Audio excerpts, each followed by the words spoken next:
கடுப்பா ரெண்டு பேரும் நீங்க எல்லாம் லவ் பண்ணி பண்ண போறீங்க, கொலைகேஸ் ஆக போகுது அவ்வளவு பேரும். தமிழ்நாட்டுல யார் லவ் பண்ண கூடாதுன்னு அனௌன்ஸ் பண்ண போறேன். இல்ல மச்சான் பேசுறேன், என்னடா தப்பா வச்சுக்கிட்டு நானு என்ன சின்ன பிள்ளைத்தனமா இருக்கு, என்ன சின்ன பிள்ளைத்தனமா பேசிட்டு. கிளாஸ்ல வந்து போயம் நடத்துவாங்க பாத்தீங்களா, அதை வந்து உணர முடியாது. ஆனா அவளை பார்த்தா என்னால உணர முடியும். அட புரியலடா. உனக்கு எப்படியா புரியும்? எங்களுக்கு தானே புரியும். அவ்வளோ அழகு, ஒரு போயமே எழுதலாம், அந்த அளவுக்கு உணர்ச்சி பொங்க.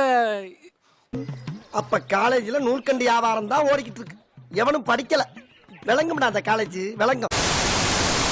எனக்கு தெரிஞ்ச ஒரு ஃப்ரெண்ட், நான் ஒரு டான்சர், அவன் செமையா டான்ஸ் ஆடுவான், அவன் கூட ஆடிட்டே இருக்கணும் போல இருக்கும். Okay,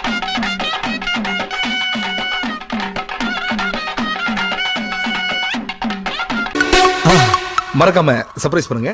thank you.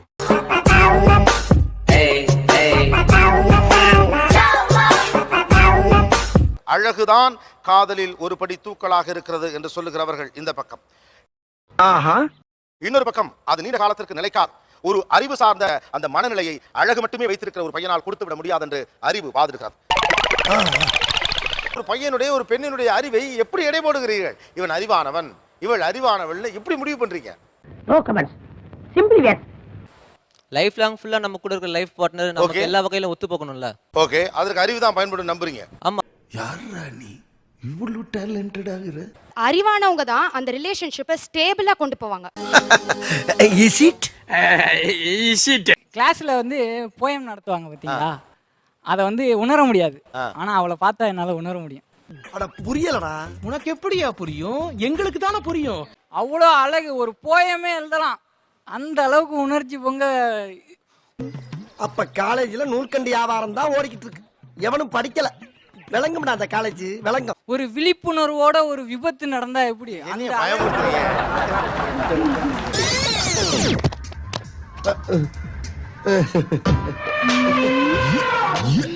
அவ கண்ணு வந்து டான்ஸ் ஆடுற மாதிரி இருக்கும், பாக்குறப்ப போய் பார்த்தோன்னே கின்னு இருக்கும். அப்படியே பாத்ரூம் பல்பு மாதிரி ரெண்டு கண்ணு, கரப்பாம்பூச்சியை ஒட்ட வச்ச மாதிரி ரெண்டு புரு, அப்படியே அங்க விழுந்துருவோம். பக்கத்துல காரி துப்புனா கூட தெரியாது. காரி துப்புவாங்களா? துப்புறா நோட்டை படிக்கிறாளோ இல்லையோ, அதை வச்சுட்டு அப்படி பார்த்துட்டு ஏய் பொறுக்கி அப்படின்ட்டு போவா. அந்த வார்த்தையை பொறுக்கி நான் என்ஜாய் பண்ணுவேன். டேய் உனக்கு வெக்கமே இல்லையாடா? கரைஞ்சிடுறேன், என்னோட ஐடென்டிட்டியே காணாங்க, அந்த அளவுக்கு அழகா இருக்கா. பியூட்டிஃபுல், அழகா சொன்னார். அவனாவது கடைசி வரைக்கும் தண்டு சோரத்துன்னு பொழைச்சுக்குவான். நீ எல்லாம் பிறந்ததே ஒரு சாபக்கேடு. அவ கண்ணு பேசணும், வாய் பேசுறதோட அவ கண்ணு எனக்கு பேசணும். என்ன பார்த்தோன்னா அவ கண்ணாலே எனக்கு பேசணும். அவ கண்ணுல ஒண்ணு சொன்னானா எனக்கு அது புரியணும். I kill you. நான் பார்த்த அழகனா அவன் வந்து எப்படி இருப்பாருன்னா கோட் ஷூட் போட்டிருப்பாரு. நான் ஒரு லவ்லாம் பண்ணல, ஆனா அவர் வந்து பார்த்தோன்னே அவ்வளவுதான்.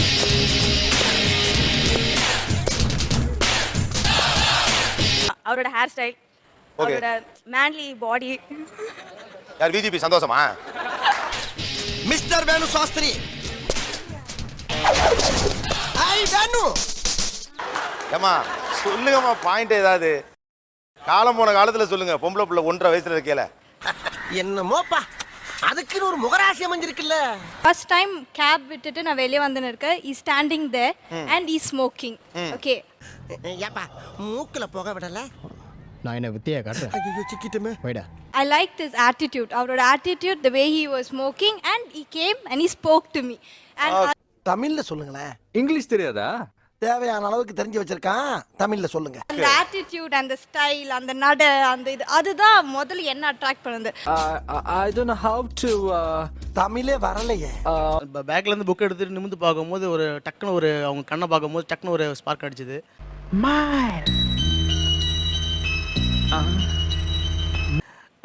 முக்கியமாக அவங்க ஹைட்டு தான் ரொம்ப பிடிச்சிருந்துச்சு. கொஞ்சம் குள்ளமாக இருப்பாங்க, அது ரொம்ப அழகாக இருந்துச்சு எனக்கு. ஓகே. அம்மா ஸ்னேகா, மாப்பிள்ளைய நல்லா பார்த்துக்கோ. ரொம்ப வருஷமா பொண்ணுங்களை பார்க்கறது எல்லாம் வழக்கம் தான், எல்லாருமே பார்ப்பாங்க. இருந்தாலும் ஒரு பொண்ணு பார்த்துச்சு என்ன, எப்படின்னா சும்மா முறைச்சி தான் பார்த்துச்சு. அது என்னமா அப்ப கொஞ்சம் கூட வெக்கப்படாம பேசிட்ட? மற்ற பொண்ணு சிரிச்சு பார்த்தா கூட ரைட்டு ஓகே அப்படின்னு ஒழிட்டி விடலாம். இது நம்மள முறைச்சு பார்த்தாலும் என்னடா முறைக்குது, அடுத்த ட்ரிப் எப்படா பார்க்கும் அப்படிங்கிறது இருக்கும் இல்லையா? கோவப்படாதீங்க சார், என்கிட்ட எல்லாம் கோவப்படுறதுனால 10 பைசாவுக்கு பிரயோஜனம் இல்ல. எனக்கு வந்து ரொம்ப பிடிச்ச விஷயம்னா என்ன, அவ திட்டும் போது ஒரு வாட்டி வாயை சொல்லட்டுவா, ஒரு மாதிரி இப்படி பண்ணுவா.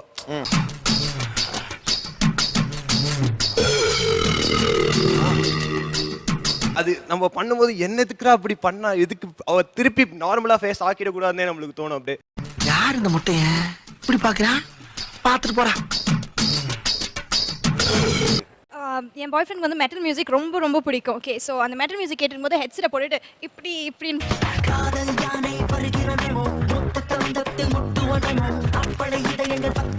டீம்ல ஒருத்தவங்க இருந்தாங்க சார். அவங்க நாளைக்கு என்ன ஒர்க் பண்ணணுமோ அவங்க கேலண்டர்ல அப்படியே எழுதிடுவாங்க. இந்த டைம்ல நான் இது பண்ண போறேன், நான் இந்த இடத்துல போறேன். எப்படி அவங்க பண்றாங்க? 9 o'clock அங்க போறோம், 10 o'clock இங்க போறோம், 11 o'clock அங்க போறோம், 12 o'clock இங்க போறோம், 4 o'clock எங்கெங்கே போறோம். என்னப்பா பரிச்சை எழுத பத்தியே பேசிட்டீங்க.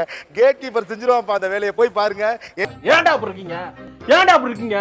இன்ட்ரியில கரெக்டா இருக்கும். 11:45க்கு கோபி வந்தான், 11:50க்கு ஆண்டனி வந்தான்னு தெளிவா இருக்கும்பா. புரிஞ்சுக்கங்க. நக்கல்யா அவனுக்கு. இந்த ஈர்த்தல்ங்கிறது எப்படி நடக்குது, என்ன பண்றது? ஒரு டீ குடிச்சா சரியான வெறியேத்துறீங்க. ஐயோ ஏன்டா அப்ப சட்டையை கழட்டுற? கடுப்பா ரெண்டு பேரும். நீங்க எல்லாம் லவ் பண்ணி பண்ண போறீங்க? கொலைகேஸ் ஆக போகுது அவ்வளவு பேரும். தமிழ்நாட்டுல யார் லவ் பண்ண கூடாதுன்னு அனௌன்ஸ் பண்ண போறேன். இல்ல மச்சான் பத்தினே என்ன தப்பா வச்சிட்டேன் நானு? என்ன சின்ன பிள்ளைத்தனமா இருக்கு? என்ன சின்ன பிள்ளைத்தனமா பேசிட்டு? முடியாது முடியாது. அப்ப முடியாது. உங்களுக்கு ப்ரோ நோட் எழுதி கொடுத்துச்சு சொல்லி என்ன அளவு ஃபியா இவன் முதல்ல லவ் பண்ணுங்க, லவ் பண்ணிட்டு பதில் சொல்லுங்க. தெரியாம சொல்லிட்டு போடா போடா போடா. நீ யாராவே? ஐயே சிச்சி சிச்சி. ஆக்சுவலி ஒரு ப்ரோக்ராம் இல்லனா எதனா ஒரு கல்ச்சுரல் ஈவென்ட் ஆர்கனைஸ் பண்ணுவாங்கல்ல, அது அந்த அறிவு ரொம்ப இதுவா இருக்கும். வேலை சொல்லியே கொல்றாங்கய்யா. இன்னைக்கு ஒரு நாளைக்கு ரெஸ்ட் எடுத்தா தான் அந்த வீட்ல உசுறு வாழ முடியும். இந்த சோஷியல் இஷ்யூஸ் பத்தி பேசுறது, பாட்டு பாடுறது, இதெல்லாம் அதை யாராச்சும் நான் பண்ணாலே அவங்கள அப்படியே ஆசையா பார்ப்பேன். அப்புறம் என் ஊர் பையன் பேரு சாமுவல், அவனோட போட்டோகிராஃபி எனக்கு ரொம்ப பிடிக்கும். தம்பி இது முதல்லயே சொல்லிருக்கலாமே, வந்த உடனே என்னமா பேசிட்டீங்க? அப்படி இப்படின்னு பேசினா தானே அந்த இடத்துக்கு வர முடியும். அவன் எடுக்கிற ஒவ்வொரு போட்டோகிராஃபும் நேச்சர் கொடுக்குற ப்ராடக்ட்டோட அவன் சூப்பரா கொடுப்பான். என்ன ரெசல்யூஷன்ல முதல்ல இந்த பொண்ணு கை தட்டுங்க. இதானே பாயிண்ட். இது நியாயம், இது தர்மம். என்ன இருந்தாலும் படிச்ச முடியலையா? எனக்கு தெரிஞ்ச ஒரு ஃப்ரெண்ட், நான் ஒரு டான்சர், அவன் செமையா டான்ஸ் ஆடுவான். அவன் கூட ஆடிட்டே இருக்கணும் போல இருக்கும். ஓகே.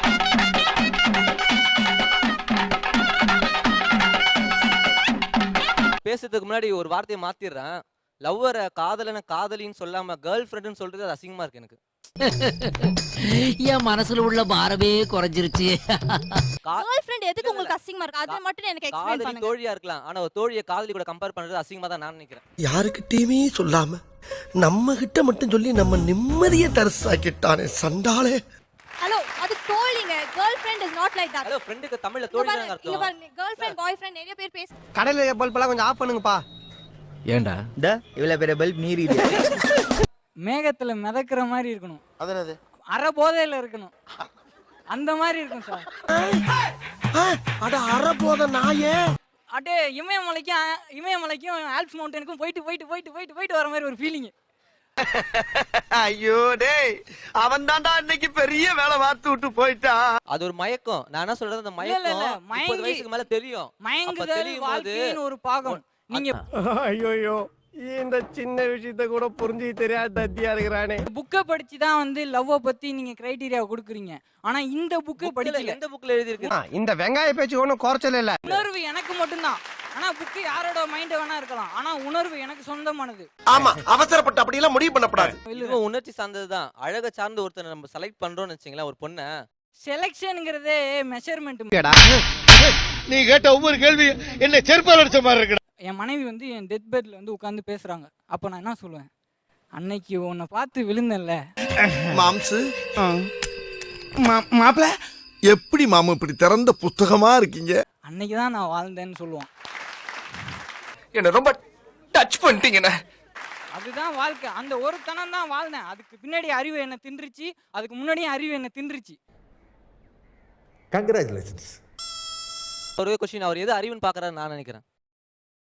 நீங்க சொல்ற மெஷர்மெண்ட் கிரைட்டீரியாவே நான் அறிவுன்னு தான் பாக்குறேன்.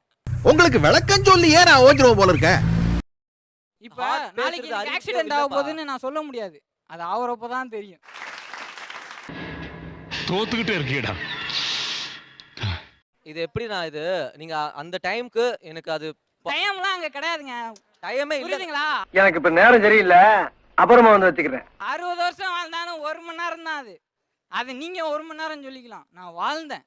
அந்த பியூட்டிஃபுல்லா அடிச்சு போயிட்டான். ஒவ்வொரு பாயிண்ட் உங்களுக்கு கிளியர் கட்டா கிளின்னு கிழிச்சிட்டு இருக்காரு. நீங்க என்ன காதல் இது இன்ஃபாக்சுவேஷன் லைன் சொல்லுவீங்களா? என்ன பங்கு மாட்டிக்கிட்ட பங்கு. அவரோட பெர்ஸ்பெக்டிவ் மட்டும் பாக்குறாரு. அவங்க இன்னொரு அவங்களோட லைஃபே பார்க்கலையே, அவங்க கூட இருக்கவங்க லைஃபே பார்க்கலையே. அவங்க கேரியா என்ன ஏதாவது ஒரு பாசிட்டிவா பேசணும்னு பார்த்தா தர்தினியம் பிடிச்ச மாதிரி பேசிட்டு இருக்கேன். என்ன ஃபீல் ஒன்னு சொல்ல, நீங்க அந்த பொண்ணை பத்தி போட்டு அந்த பொண்ணை பத்தி நீங்க எப்படி முடிவு எடுக்கிறீங்க? இவ்வளவு கேவலப்பட்ட ஒரு பொழப்பு தேவையா? இப்படிப்பட்ட ஒரு காதலன் கிட்ட அவ விழுந்து சந்தோஷமா அப்படியே புரண்டு வாழ மாட்டாளா? நல்ல விஷயம் தானே. நீங்க எப்படி முடிவு எடுக்கிறீங்க? இப்படிப்பட்ட ஒரு ஆளோட அவ வந்து ஒழுங்கா வாழ முடியாதுன்னு நீங்க எப்படி முடிவு எடுத்தீங்க?